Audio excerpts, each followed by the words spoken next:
Palavra da Verdade, com Hernandes Dias Lopes. Meus amados irmãos, nós vamos então abrir a Palavra de Deus na carta do apóstolo Paulo aos Filipenses, capítulo 2. Filipenses, capítulo 2. E faremos a leitura a partir do verso 9 até o verso 11.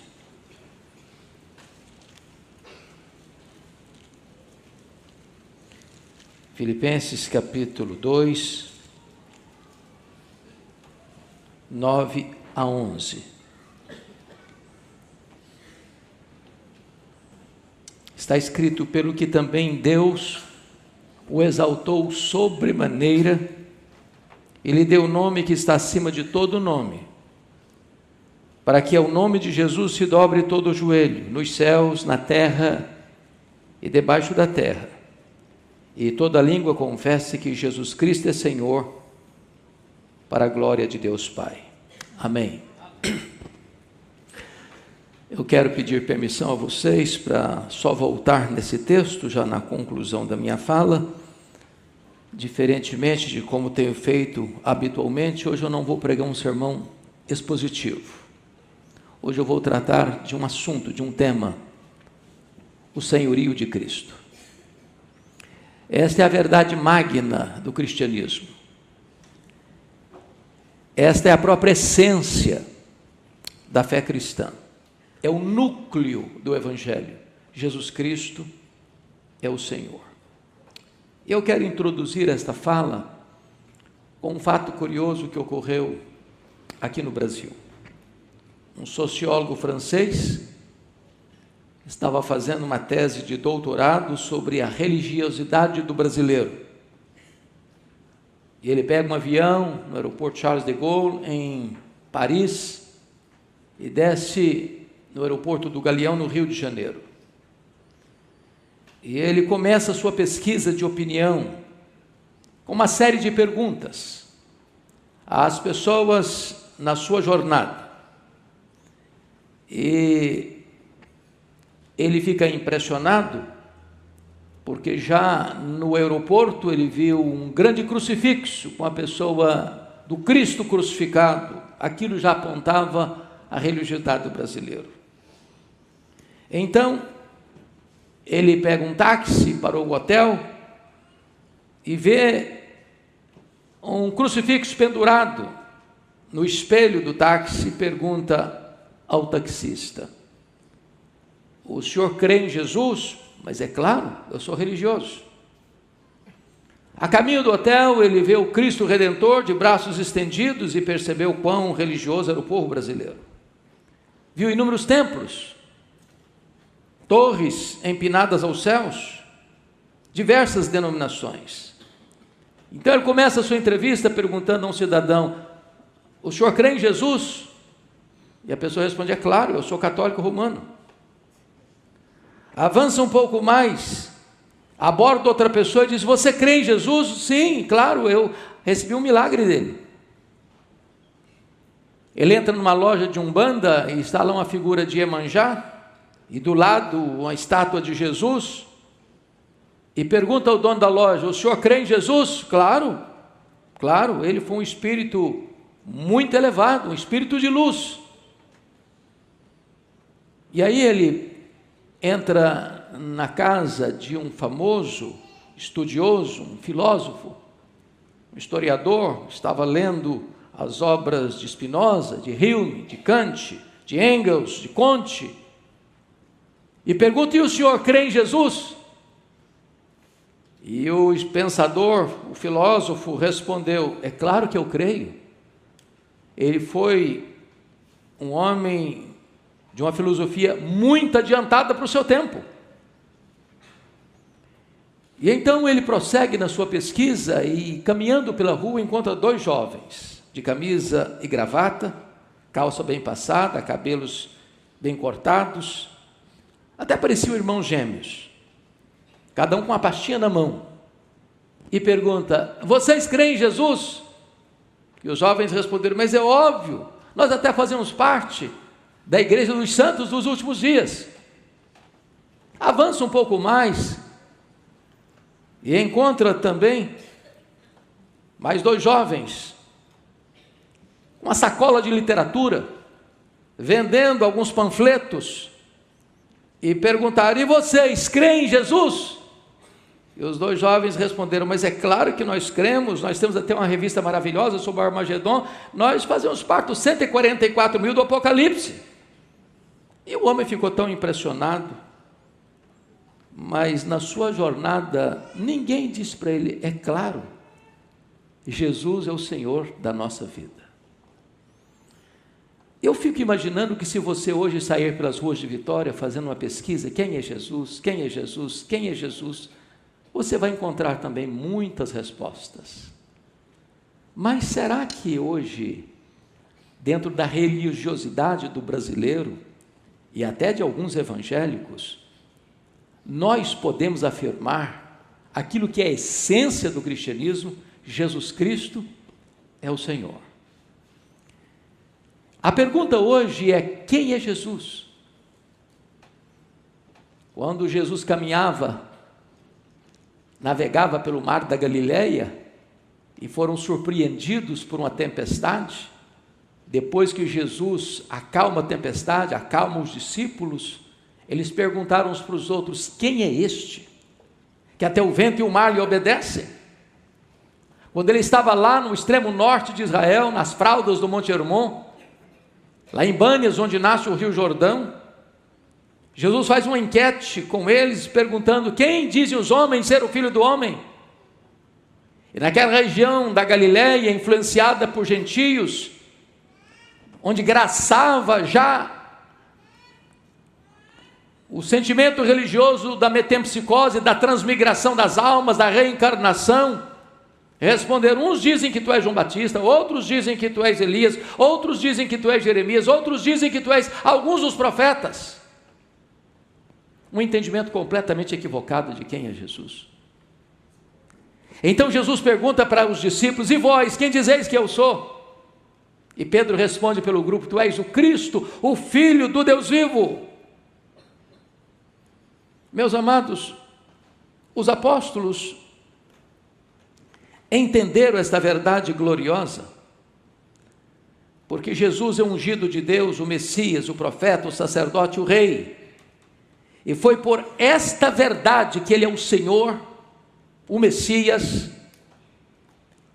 é que o Sinédrio o sentenciou à morte e o levou ao pretório romano para que a sentença de morte fosse confirmada. Quando o sumo sacerdote se dirige a Jesus e diz: eu te conjuro pelo Deus vivo que me diga se tu és o Cristo, o Filho de Deus. E Jesus respondeu: tu disseste. Então o Sinédrio acusou sem demora, dizendo: é réu de morte. E quando ele foi levado diante do governador romano, foi pregado na cruz: Jesus, rei dos judeus. Essa foi a causa da sua condenação. Ele morreu, ele foi sepultado, ele ressuscitou, e agora Pedro termina o seu grande sermão em Jerusalém dizendo: esteja absolutamente certa, pois toda a casa de Israel, de que esse Jesus que vós crucificastes, Deus o fez Senhor e Cristo. Esta é a essência do cristianismo: Jesus é o Senhor.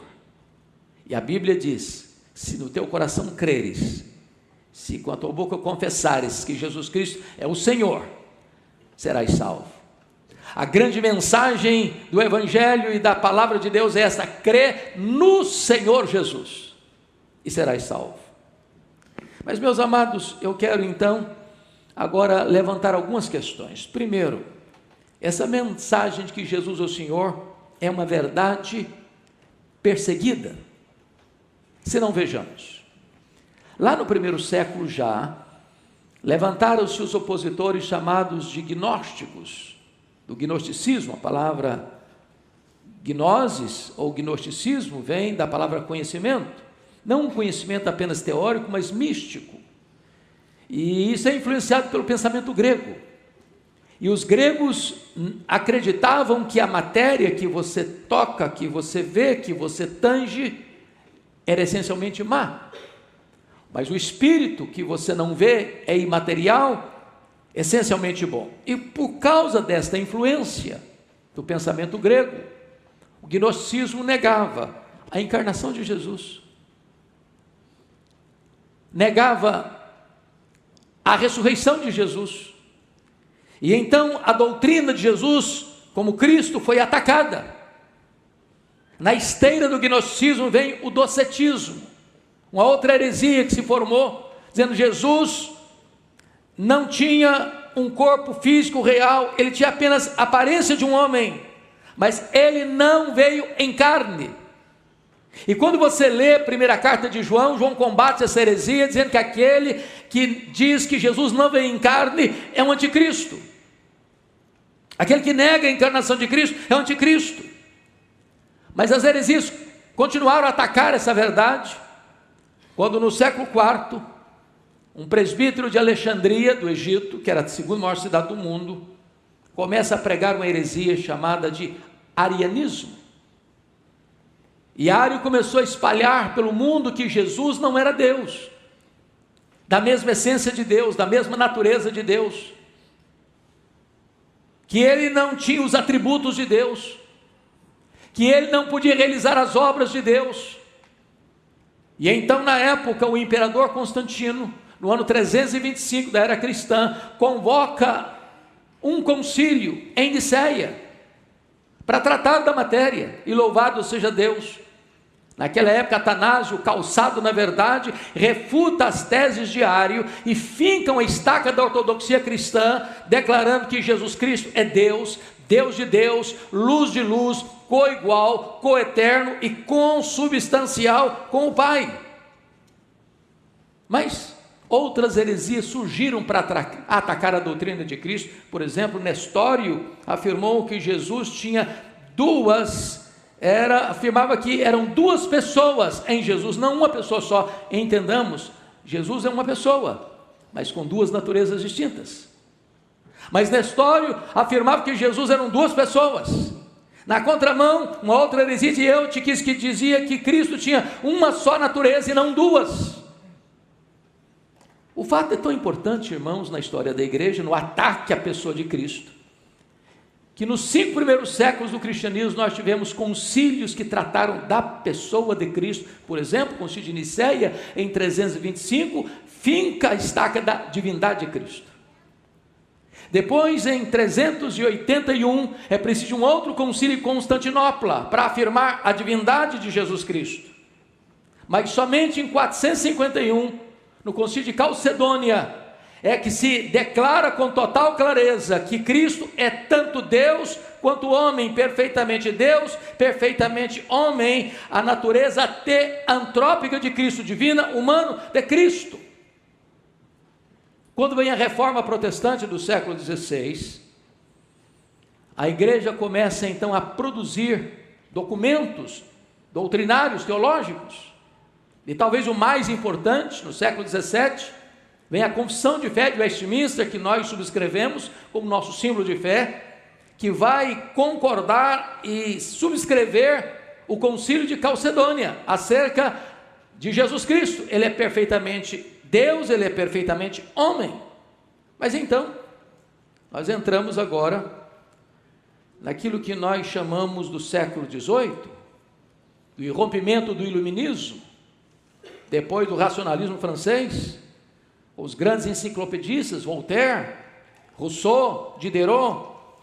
E no século XIX, já soprando os ventos do liberalismo, 2 obras são escritas sobre Jesus, para atacar a pessoa de Cristo, vindo de Renan, um francês, e de Strauss, um alemão, onde eles afirmam que Jesus não é o Jesus da Bíblia, ele não fez milagres, ele não ressuscitou, ele é apenas um homem como nós, mas não o Senhor, não o Filho de Deus. E então nós entramos no século XX. E no século XX, o século do otimismo, da ciência, da medicina, da educação, do conhecimento e do espaço sideral. Nós ficamos tão empolgados com o humanismo, A igreja liberal anunciava o reino dourado da fraternidade universal, e Deus sendo conhecido como o Pai de todos, e todos os homens como irmãos, até que o século passado, o século XX, foi abalado por duas sangrentas guerras mundiais, onde aquele homem que era um gigante da ciência não passava de um nanico moral. E na Primeira Guerra Mundial, 1914, 1918, 30 milhões de pessoas morreram. Não aprendemos a lição, e em 1939 a 1945 vem a Segunda Guerra Mundial, 60 milhões de pessoas morreram. O mundo tornou-se estranho, a violência, a crueldade, as guerras sangrentas, brutais, não cessaram aí. Hoje o mundo vive como um barril de pólvora. A aparente paz que se tem hoje é de medo. Já em 1985, Mikhail Gorbachev escreveu Perestroika e afirmou que o arsenal que já se tinha na época daria para destruir o planeta Terra 27 vezes. E o mundo está completamente confuso. E então, depois da Segunda Guerra Mundial, o teólogo de Bellius estabelece o método da crítica da forma. E nesta leitura da Bíblia, crítico-literária, as pessoas começaram a achar que a Bíblia não é a palavra de Deus, tem falhas, tem erros, tem contradições. E então vem o teólogo alemão, Rudolf Bultmann, para dizer que agora nós precisamos extrair, eliminar da Bíblia os mitos. Os milagres não existiram, os prodígios não aconteceram, e o mundo caiu no abismo do liberalismo. A igreja foi sendo sacudida e perturbada por essas heresias, porque a verdade que Cristo é o Senhor é uma verdade que foi perseguida do 1º ao 21º século.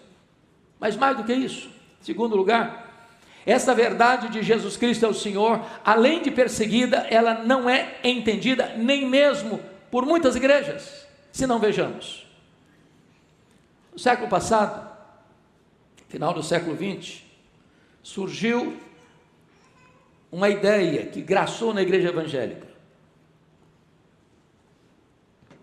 que você recebe a Jesus como Salvador.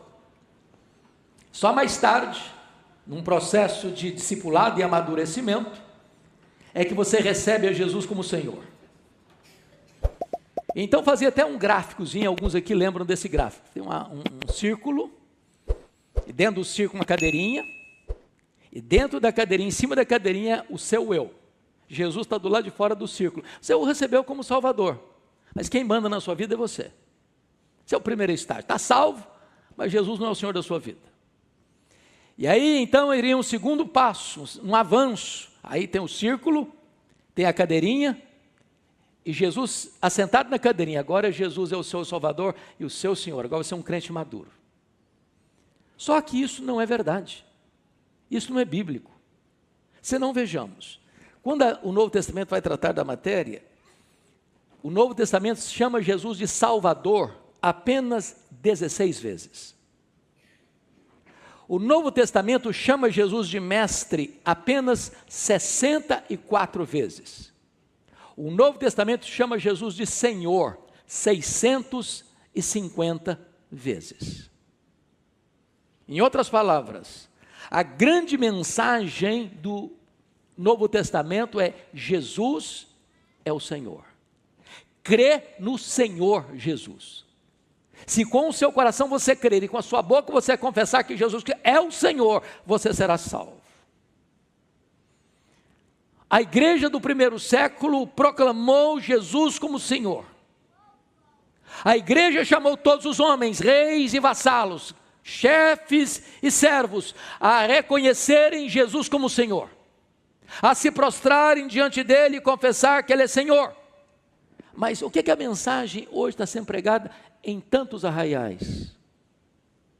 Alguns dizem assim: dê uma chance para Jesus, coitadinho de Jesus, ajuda-o, dá uma chance para ele, recebe-o. Mas esse não é o Jesus da Bíblia. esse não é o Jesus das Escrituras. Não é você que vai dar uma chance para Jesus, não. É Ele que, por sua graça, dá uma oportunidade a você. Alguns dizem, quando eu encontrei Jesus, não, você não encontrou Jesus, Ele não estava perdido. Perdido estava você, foi Ele que encontrou você. Temos esvaziado esta verdade gloriosa de que Ele é o Senhor. As pessoas hoje querem um Salvador, mas não querem um Senhor. E eu pergunto a vocês hoje, o que significa hoje você afirmar Jesus é o Senhor? Nada, quase nada, quase nada. Mas quando os primeiros cristãos afirmaram Jesus é o Senhor, isso era uma revolução. Roma não tinha nenhum problema de as pessoas afirmarem Jesus é o Salvador. Eles tinham um panteão com muitos deuses, com muitos salvadores, mas um não fazia diferença. Mas para Roma, só tinha um Senhor, um Kyrios. E este era César. Portanto, quando a igreja no primeiro século começa a pregar que Jesus Cristo é o Senhor, isso para Roma era uma traição ao Estado. Porque os cristãos estão dizendo que Jesus é maior que César, que Jesus é maior que os deuses do panteão, que Jesus é maior que o Estado, que Jesus é autoridade absoluta. E isso era uma verdadeira revolução naquele tempo. Meus amados irmãos, foi por esta causa de afirmar que Jesus Cristo é o Senhor, que os cristãos foram jogados nas arenas para serem devorados pelos leões. Foi por esta causa que os cristãos foram queimados vivos. Foi por esta causa que os cristãos foram crucificados, porque afirmavam que Jesus era Senhor, maior que César, maior que Roma, maior que o império, maior que o Estado, maior que os deuses do Olympus. Pois bem, é tão importante entender isso, porque ainda hoje é assim. As pessoas não têm nenhum problema de você ser religioso, de você frequentar uma igreja, de você ser evangélico, de você dizer que Jesus é o seu Salvador. Mas tem muita dificuldade em entender que Jesus Cristo é o Senhor da sua vida. Eu vou dar um exemplo. Eu acho que todos vocês conhecem a história da Igreja Presbiteriana da Coreia. Sabem vocês que a Igreja Presbiteriana chegou na Coreia 28 anos depois que chegou aqui no Brasil. Aqui chegou em 1859. Só 28 anos depois o presbiterianismo chegou na Coreia. A Coreia hoje tem mais de 10 milhões de presbiterianos. É a maior denominação evangélica da Coreia. Representa 75% de todos os evangélicos da Coreia. Representa 23% de toda a população da Coreia do Sul. Mas quando a China foi invadida pelo Japão, a Coreia era o corredor do Japão. E então o imperador japonês requereu dos crentes coreanos que todos se curvassem diante do imperador japonês e adorassem o imperador japonês como Deus. Eles não tinham problema em aceitar que os coreanos afirmassem que Jesus é o Salvador. Mas eles tinham muita dificuldade de entender que para os crentes Jesus é o Senhor. Que o crente não se dobra diante de outra autoridade. Ele não se curva diante dos grandes deste século. Ele está pronto a morrer pela sua fé, mas não a negociar seus princípios e valores. E então você vai ler que a Igreja Presbiteriana da Coreia enfrenta um martírio terrível. Num único dia, às margens do rio Han, lá em Seul, 200 pastores foram decapitados. Os crentes eram presos, e eles eram colocados ajoelhados ou sentados e se jogavam a pedra de 500 quilos em suas pernas para esmagá-las. Os crentes eram presos e eram torturados com ferpas de bambu debaixo da unha.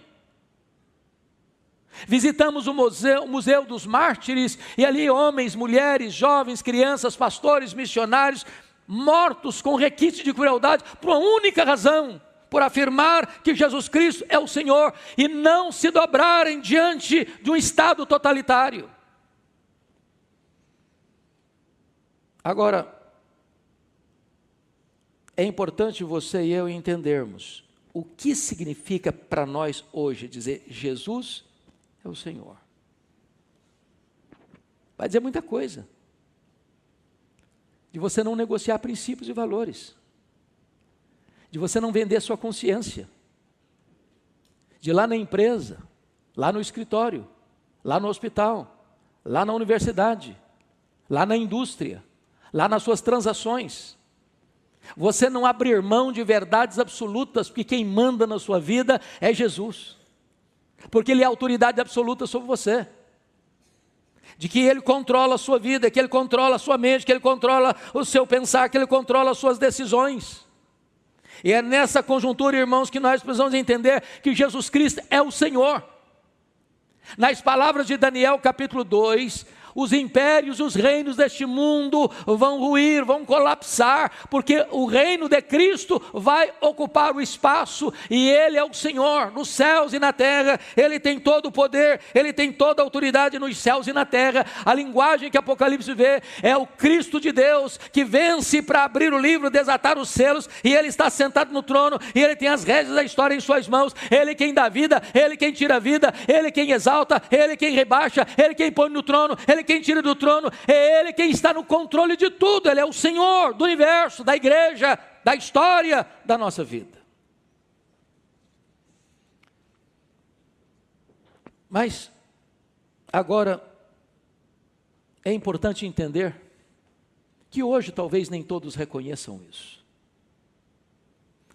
Você está vendo todo dia, toda hora, na imprensa, na mídia, na rua, no teatro, no cinema, no carnaval, na literatura, nas músicas, em todo canto, em todo lado e por todas as regiões do Brasil e do mundo, Jesus sendo humilhado, Jesus sendo enxovalhado, Jesus sendo escarnecido, Jesus sendo vilipendiado.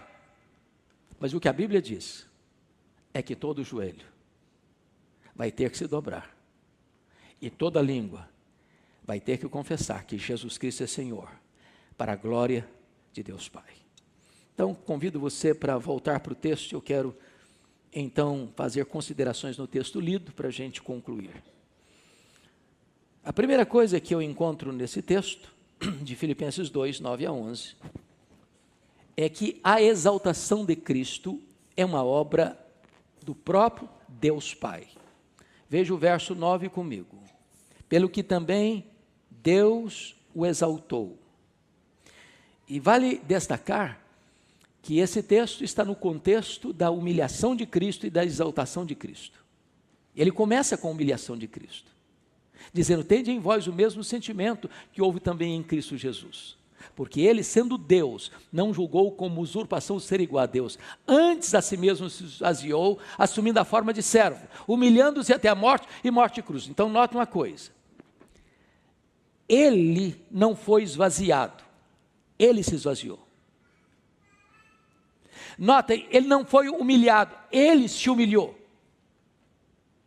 Mas notem, Ele não se exaltou. Quem o exaltou foi o Pai. E foi o próprio Jesus quem disse: não é bom você exaltar a você mesmo, seja outro que te honre. E agora quem está exaltando Jesus é o próprio Pai. Essa é a primeira verdade. A segunda verdade é que a exaltação de Cristo é uma exaltação incomparável. Vejam vocês, o verso 9 diz: pelo que também Deus exaltou sobremaneira, e lhe deu um nome que está acima de todo nome. Em outras palavras, Jesus não pode ser mais exaltado, nem menos exaltado. Ele já está exaltado em grau máximo, em grau absoluto, superlativamente, pelo Pai. Ninguém pode tirar dele essa glória. Ninguém pode acrescentar a ele glória que ele ainda não tenha. Ele é o todo-poderoso Deus, exaltado de maneira plena e máxima pelo próprio Pai. Terceiro, a exaltação de Cristo exige a rendição de todos. Veja comigo o verso 10. Para que ao nome de Jesus se dobre todo joelho, no céu, na terra, debaixo da terra. Em outras palavras, haverá um momento em que anjos, homens e demônios vão ter que se dobrar, vão ter que se ajoelhar. Os ateus, os agnósticos, os místicos, os que adotaram a religião sincrética, os idólatras, os feiticeiros, os filósofos, os cientistas, os ditadores, os soberanos deste mundo, aqueles que criaram religiões heréticas, aqueles que tocaram a vida sem nunca pensar em Deus, todos, sem exceção, vão ter que se render. É uma rendição de todos. Mas ainda, em quarto lugar, a exaltação de Cristo é uma exaltação proclamada universalmente. Versículo 10 e 11 vai nos informar: para que ao nome de Jesus se dobre todo o joelho nos céus, na terra e debaixo da terra, e toda língua confesse que Jesus Cristo é Senhor. Não apenas vai se dobrar, vai ter que falar, vai ter que confessar, vai ter que abrir a boca, vai ter que reconhecer, vai ter que proclamar isso publicamente, que Ele é o Senhor. Agora, quinto e último lugar, a exaltação de Cristo é uma exaltação que tem um propósito estabelecido. Finalzinho do verso 11 diz: e toda língua confessa que Jesus Cristo é Senhor, para a glória de Deus Pai. Preste atenção nisso. Ele esvaziou-se, ele não foi esvaziado. Ele humilhou a si mesmo até a morte e morte de cruz, ele não foi humilhado. Ele não exaltou a si mesmo. O Pai então o exalta sobremaneira. Ele recebe toda a glória, porque todo joelho se dobra, toda língua confesse. E quando ele está recebendo o máximo desta glória, agora ele pega a glória e entrega para o Pai. Perceberam isso? Ele recebe do Pai e devolve para o Pai. Esta é a essência do cristianismo. Esta é a mensagem central da igreja. Jesus Cristo é o Senhor. Bom, eu quero concluir fazendo 3 colocações. Primeiro, se esta verdade é uma verdade absoluta, e ela é, então você precisa se render a Jesus e confessá-lo como seu Senhor. E se você não fizer isso, você perecerá. Porque agora é a hora que você tem a oportunidade de fazê-lo voluntariamente. Naquele dia você não terá opção, vai ter que se dobrar, mesmo indo para a condenação.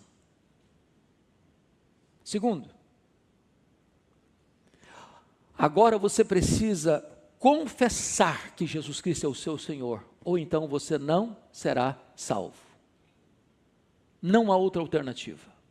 Crê no Senhor Jesus, será salvo, tu e a tua casa.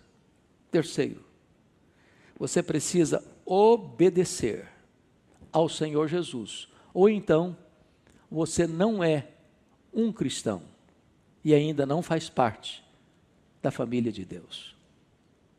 Não há a possibilidade de você ser um crente em Jesus e Jesus ainda não ser o Senhor da sua vida. Eu convido você a curvar sua fronte por um instante, a fechar os seus olhos por um instante e perguntar ao seu próprio coração: quem manda hoje na sua vida? Quem está no trono do seu coração? Quem tem as rédeas da história da sua vida nas mãos? Esta é uma noite de salvação. Esta é a mensagem que a Igreja de Cristo tem pregado nestes 21 séculos. Verdade perseguida, às vezes não entendida, mas verdade necessária para a sua salvação. Se até hoje você quis governar sua própria vida, fazendo as coisas do seu jeito, hoje você pode se render a Cristo e confessá-lo como Senhor da sua vida. E então você